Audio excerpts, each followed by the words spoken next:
They done took down Puff. They done took down all these other powerful black people. Jay-Z's like the lone standing powerful black man. You do the track wrestling on them. Jay is them people. But I know they went up to the feds one day and they took the paperwork. Let's be very clear. This is the email that DJ Vlad sent me, his producer sent me, asking me to appear on his podcast on YouTube just after the Cassie video was released on my birthday. Well, like, where's Jay at? He's back quiet. Like, while the Puffy thing was going on. But it's obvious now that his team was being made aware that he was in the allegations also. You know, so I hope it works out, because with his family, the things that go on internally, those accusations are crazy. Now that was 50 Cent. No one's scared of 50 Cent. I want everyone to be clear. No one's scared of 50 Cent. I think it was kind of taken out of context a little bit, but what do you think? I don't think it was taken out of context. No, I think the guy who was talking to him made him feel like a punk. You see what I'm saying? So he had to say, yo, nobody scared of 50. Let's get this clear. Nobody is scared of 50. You know, but I'm not the issue. Him making me feel like a punk is the issue. At the end of the day, I look at it and people don't assess themselves. Even really intelligent people. Jay's a smart guy. You know what I'm saying? He'll analyze other people and other things that they're doing and not actually look at what's happening to him and his transition and difference.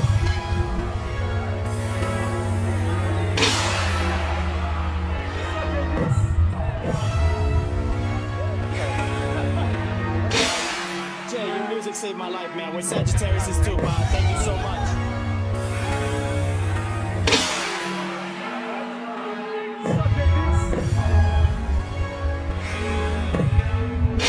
For years, Jay-Z and Diddy were seen as untouchable, two titans standing shoulder to shoulder at the peak of hip-hop power.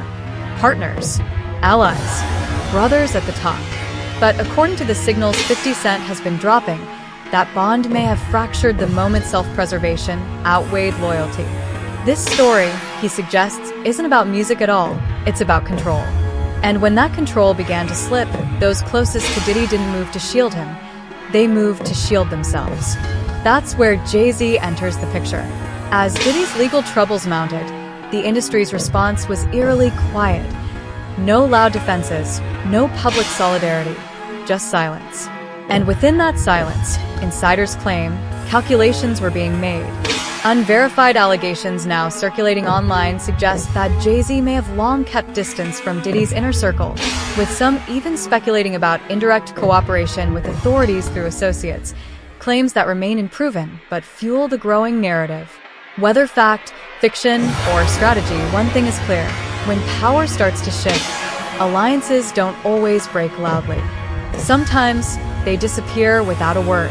Took down Puff. They done took down all these other powerful black people. Jay-Z's like the lone standing you do the track wrestling on them. Jay is them people. You do the history of most of the people that got in trouble in the industry, big trouble. You know what you do. When the Wayne was in trouble, who he go to? When Meek Mills was in trouble, who he go to? Meek Mills said it himself. Desiree helped me. You understand? So, how can he be up next? You know what I'm saying? He is the people. They go to him when they got problems. And what they gonna say if he don't come up with that? What they gonna say? Told you? He ain't got nothing to do with that. They still gonna cover it up anyway. But I don't think they coming after him at all. I don't think they got, like I said, I think he has a relationship with them. You talk about a woman that had a relationship with the feds for 20-something years. For months, 50 Cent has been loudly warning that powerful figures weren't sitting on rumors or gossip, but on real evidence. Not whispers, not hearsay, actual recordings. And then, almost overnight, 50 Cent had enough material to build an entire Netflix documentary, something no one else in the industry seemed able to do. That's when the question stopped being complicated and became unavoidable. Where did it come from? According to industry insiders, Jay-Z understood just how dangerous those recordings were long before the public ever caught on. And rather than going down with Diddy, He allegedly chose a different strategy, creating distance, controlling the fallout, and, according to speculation, possibly cooperating behind the scenes.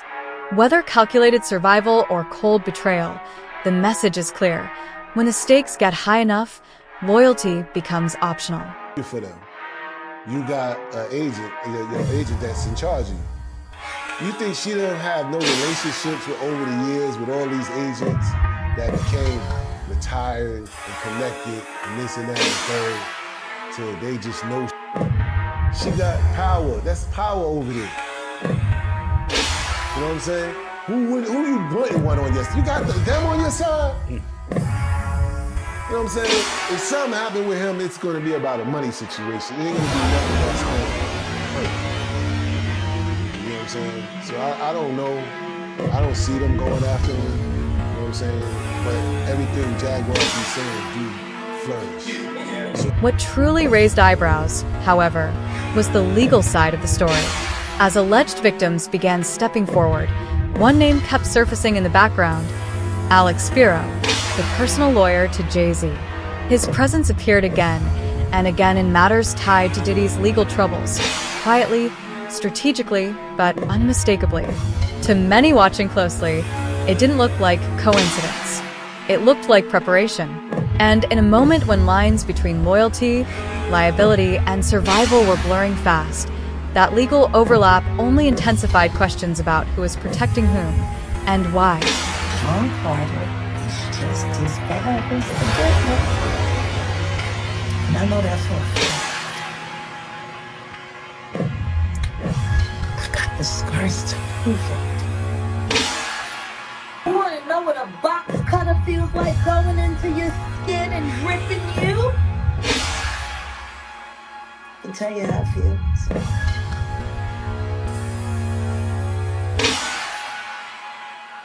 Y'all ain't seen shit yet. That Cassie shit, that's nothing. I'm saying Sean Carter remembers everything he did to me, and he's got it in too.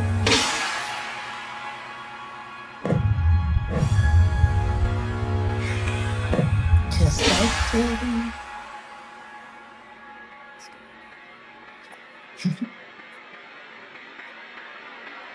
Anybody crazy? According to outspoken critics like Jaguar Wright, Jay-Z has always understood one rule of survival at the top: move before the collapse. She claims he doesn't wait for buildings to burn. He exits early and lets the fire spread behind him.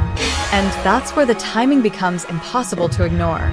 As Diddy's situation grew darker, 50 Cent suddenly had leverage, access, confidence, and backing strong enough to challenge people no one dares to touch. That shift sparked a belief many now share. Someone powerful helped open the door. If Jay-Z knew those tapes existed, if he understood they were eventually going to surface, then quietly stepping aside, or even facilitating that exposure, would have been the cleanest exit imaginable. Protect yourself. Create distance. Let Diddy fall. 50 Cent has never said this outright, but he hasn't denied it either. What he has made clear is that the betrayal didn't come from enemies. It came from the inside, from people who smiled for the cameras while planning their escape. That's why the industry is uneasy. Because if Jay-Z truly turned on Diddy to save himself, this wasn't a messy fallout. It was a calculated move. And when the full truth behind those recordings finally comes out, the silence that followed may start to make sense. When asked why she focused so heavily on Jay-Z instead of just Diddy, Jaguar Wright offered a blunt explanation. They're connected. You can't separate one from the other. These are criminals. Diddy is and so is Jay-Z. The proof is there. How many people that you have to be aware of before people see it? It seems like these artists are trying to run away from the past. Diddy changed his name multiple times to say, that's not me, I'm trying to move beyond Diddy, I'm Love now. It seems like Jay-Z would try to run away from this. Calling that love and anything that he did love. What kind of love? Baby oil love. Baby love. Baby love. Explicit love. Hey! They never thought that hip hop would take it this far. Oh man, it's different now. These lyrics are all hitting different right now.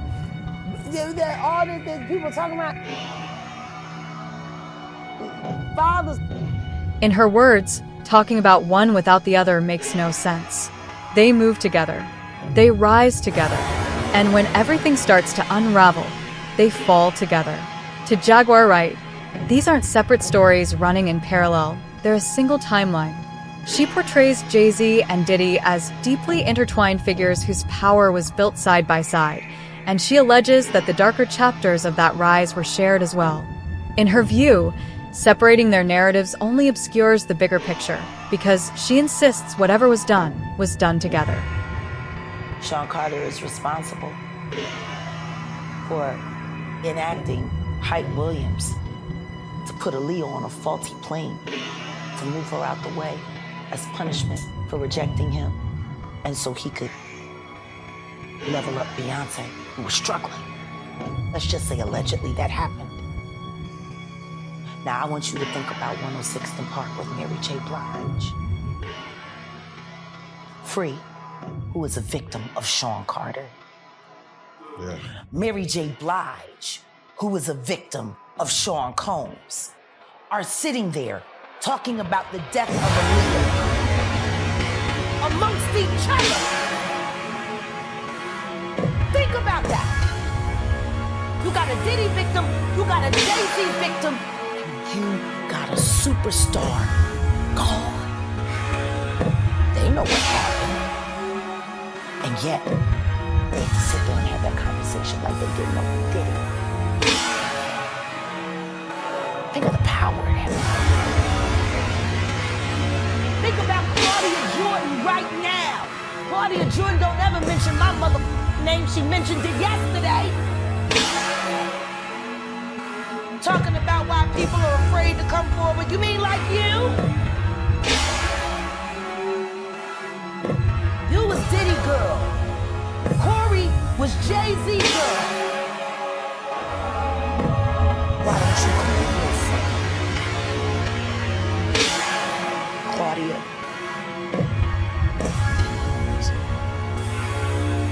So that what you say? When I say Corey, I'm talking about Kathy White. Oh yeah, that's what I was about to ask. Jay-Z's pregnant mistress, yeah, who died of an imaginary aneurysm, just like the woman who was best friends with Kim and Kimura, who wrote the book Bling and died as soon as it made the bestsellers list. And in her view, the accusations don't stop with Jay-Z. Jaguar Wright has gone even further, claiming that Beyonce is also implicated. According to her perspective, this isn't about one individual acting alone. It's about a powerful inner circle moving as a unit. She frames the couple not as separate figures, but as partners within the same system, protected by influence, silence, and carefully managed public images. These are allegations, not proven facts, but they underscore why Wright insists the conversation cannot be limited to just one name. In her eyes, the power structure is shared, and so is the accountability. Why does it all come to a head now? Why now? Why? Because he's the acceptable monster at this time, like R. Kelly was the last time I sat on this couch. So who's next? Y'all don't see the lineup? Yeah, we see the lineup. I'm just waiting to see who's next. Jay-Z is setting Diddy up. Why is everyone having such a hard time? He ain't doing shit different. He lined up D. Haven, stole his life and identity. He lined up Big L, stole his life and identity. He lined up Dame Dash, stole his life, identity, and took his love. Lined up R. Kelly. He wants to be the one. Shout shout out D. Haven. He actually hit us up, wanted to tell this story. You need to talk to D. Haven. We need to talk to him. I told you that last year when I put you on the phone. She later explained that she never even planned to appear on Piers Morgan's show. The opportunity came through her team, and she agreed for one specific reason: Piers Morgan's reputation for rigorous fact-checking and legal vetting. She believed that if her words made it past his producers and lawyers, then the public would be forced to take her claims seriously. In her view, that credibility barrier mattered more than exposure itself. And the result proved her point. The interview didn't just go viral. It triggered immediate fallout. Media figures rushed to respond, some attempting once again to discredit her and shut the conversation down. One of the most vocal was DJ Vlad, who publicly dismissed her allegations. But by then, the damage was already done. The discussion had escaped containment, and whether people believed her or not, the industry could no longer pretend it hadn't heard what she was saying. Why your husband don't want to put his seed inside of you and put it in everybody else? Wild in this world, yo. It's funny, you open up Beyonce's internet, it just gets weird. Beyonce's internet. That's what we're calling That it. belongs to the devil. Unless you call it that the devil, she ain't no but an employee. Half of which dumbass bitch. So, you know, it's funny that it's crazy you say these Why things. don't nobody want to accept that? I think she's She went the girl's ass.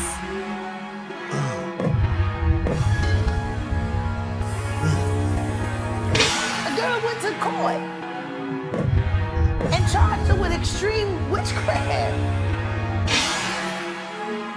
She was hypnotized. Beyonce came and she was in there eating on her and while she was asleep. No snacking on his big people cats. And guess what? They wouldn't give her the restraining order. They just told her to stay away from Beyonce and work for somebody else. Guess what? She's having a hard time finding work too. Which is interesting because she's a brilliant musician. And she was trained at the esteemed Berklee College of Music. Handpicked by my very good friend, Terry Lynn Carrington. Dr. Terry Lynn Carrington, who put together Beyonce's entire female band, which was Matthew Knowles' idea because he couldn't get Beyonce to stop.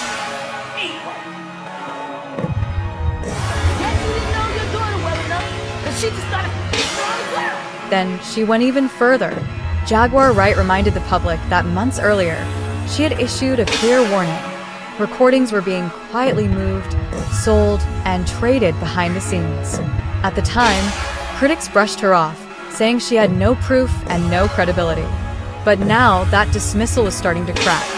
Lawyers tied to active, ongoing cases were reportedly acknowledging that they had seen the very same materials Jaguar had been talking about all along. And in that moment, what once sounded like reckless claims began to look far more unsettling, because it suggested she hadn't been guessing. She'd been watching it unfold in real time.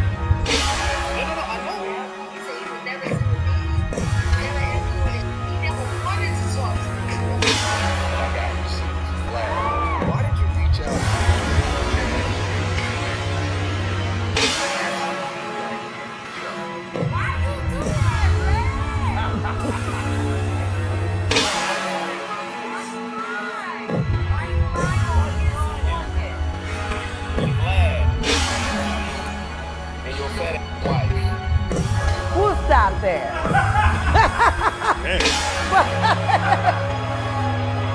Let's be very clear. This is the email that DJ Vlad sent me, his producer sent me, asking me to appear on his podcast on YouTube just after the Cassie video was released on my birthday. I saw it. I never responded. Odell responded. Weeks and weeks later. But then again, Diddy was already in trouble, so you really didn't need to talk to me because you couldn't do much disinformation with me. I guess that's why your friend from the Star Report, or should I say the Comet Report, because he crashed out just like a comet. I guess that's why he was so upset. when I started asking him relevant questions about why he's propping up a liar. At this point in time, Vlad, I think it's only fair to say that Carol Johnson, your assistant, unless you're saying you didn't know, she sent this on your behalf. That was the moment everything shifted. Jaguar Wright explained it simply. Lies need constant protection, constant reinforcement, and constant noise to survive. But the truth doesn't. The truth only needs time and space. And once it is both, it doesn't need defending. It reveals itself. I didn't even know Vlad was going to be on. Oh. Like I said, it was brilliant. Because everything that he said, denouncing me, and then confirming me, and then talking about, oh, blah, blah, blah, that all happened a day before the report about the 9-year-old boy was released. And before people started confirming that the video that was being shot around was Bieber and Diddy. See, that's the problem with one in your mouth, Vlad. That's the problem. You didn't realize on Monday that every word that you said was going to be invalidated on Tuesday. See, that's what happens when you're a liar. See, I didn't have to worry about what I said on Monday, because I knew what I said on Monday was going to hold up on Wednesday.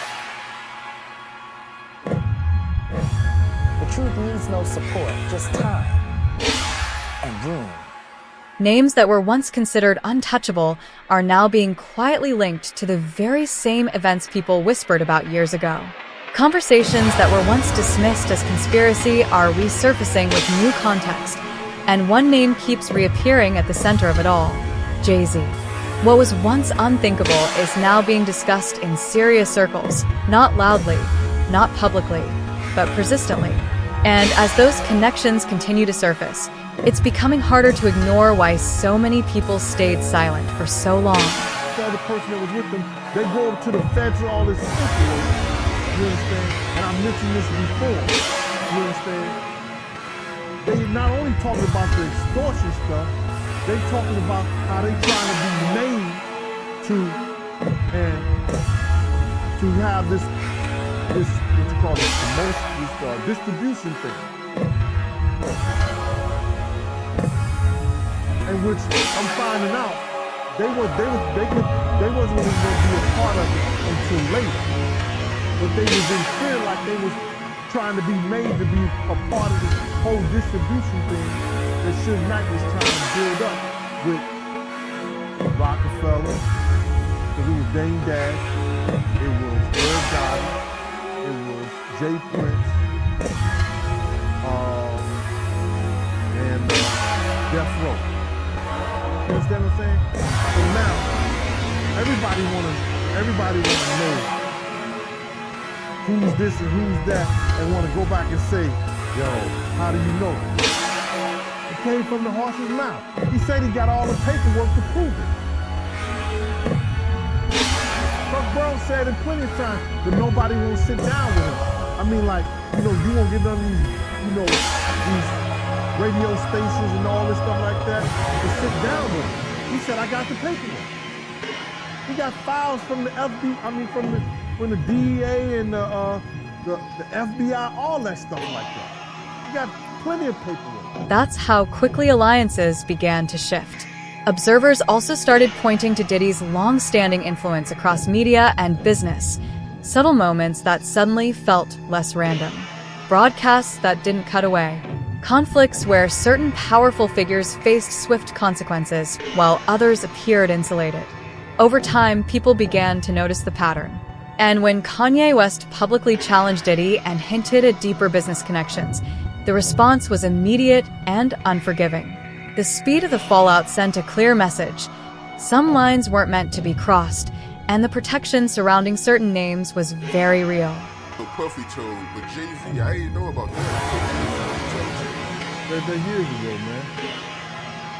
They're years ago. What are you gonna do? They're gonna do whatever. Yo, listen to me.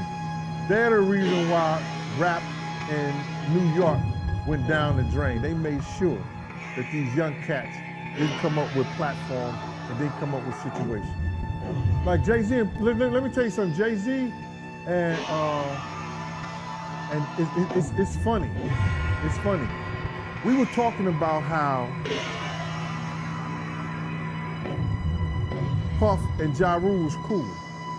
But at one time, Puff was trying to trick Ja Rule into going at Jay-Z. That whole weekend that he was with Sarah. The whole weekend they was in that hotel room. That day they was in that hotel room. All the way coming back on that G5 jet. He was trying to talk Ja Rule into going at Jay-Z. But now him and Jay-Z is like freaking frat. Crazy how things work out, huh? That idea circles back to the original claim. The precise details may still be buried, but the pattern keeps repeating. And when stories told years ago begin to line up with what's being said now, it stops sounding like rumor and starts feeling like history catching up. Pieces that once seemed disconnected suddenly fit. Timelines overlap. Silence makes sense. And there's another uncomfortable truth people keep pointing out.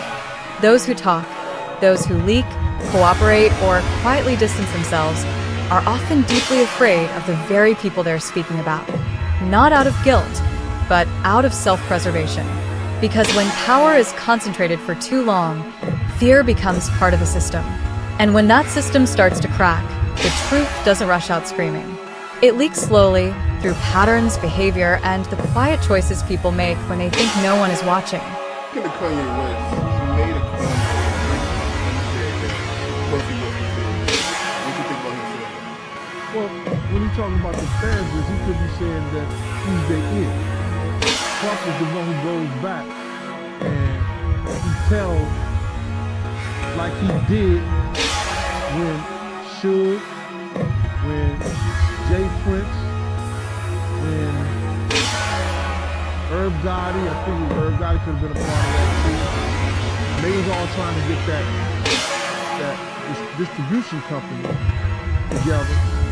He the one went back and told G.I. Bean, and then him and Kirk Burrows Kirk said he didn't know what he was doing.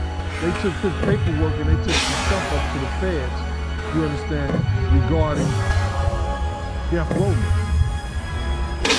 I don't know the details of what they took, but I know they went up to the feds one day and they took some paperwork up there. According to Gene Deal, people later tried to downplay the story or pretend it never happened at all, but he has never backed away from it. He's been consistent, especially when explaining why everyone rushed to calm things down so quickly. At that time, behind the scenes, there were serious conversations about rebuilding relationships between the East Coast and the West Coast. There was even talk of creating a Death Row East style movement, bringing together major artists from New York and California under one banner. Deal argues that if tensions had openly exploded between Tupac Shakur and Jay-Z, that entire plan would have collapsed instantly. In his view, keeping the peace wasn't about truth or justice. It was about protecting a bigger agenda that couldn't survive public conflict at that level. Was that I guess Pac had got whiffed that Jay-Z was in town. Well, you know he's gonna do a show because Jay-Z, he doing the show. But you gotta realize Jay-Z had became an enemy of Pac because I think he had said was gonna do a song with Big or whatever like that, the whole 9 yards. So Jay is now Pac's enemy too. So Chaz Williams, he was over Black Hands. Black Hands is one of the labels who did that Black Gangsta had every artist in New York on. And Chaz, who is now getting into the music business, has become a music executive, and he was once a former gangster who was on American Gangster BET because they had him down for robbing 161 banks. That's what they put in their program and everything. But Chaz was a gangster in New York City that became a music executive. So he gets a phone call saying that Jay is not going to come out the room because Tupac is pregnant. So he's not going to do his show. Can he make some phone calls, you understand, to get Pac off the booth. So I think he may have talked to Big D, and Big D and Eric B called Suge, and Suge was laughing, saying that wasn't him. Because they tried to make it seem like it was Suge that was doing it, but it was Pac. So I guess Suge called Pac. Pac let him go ahead and do his show and everything. But Jay was scared to come out his room. So that story was really true about Jay-Z being afraid to come out his own room. Yeah, come on, man. Yeah, he was scared. Probably still is scared. And now, when you line up the old stories with what's emerging today, the silence starts to make sense. The picture sharpens. The same names keep resurfacing. The same patterns keep repeating. And voices that were dismissed years ago are suddenly being validated in real time. What once sounded unbelievable now feels disturbingly familiar, as if the truth was never buried, just delayed. And so the question is no longer whether something happened, but how much more has yet to come out? Do you think we're about to see another major revelation? Let us know what you think in the comments below.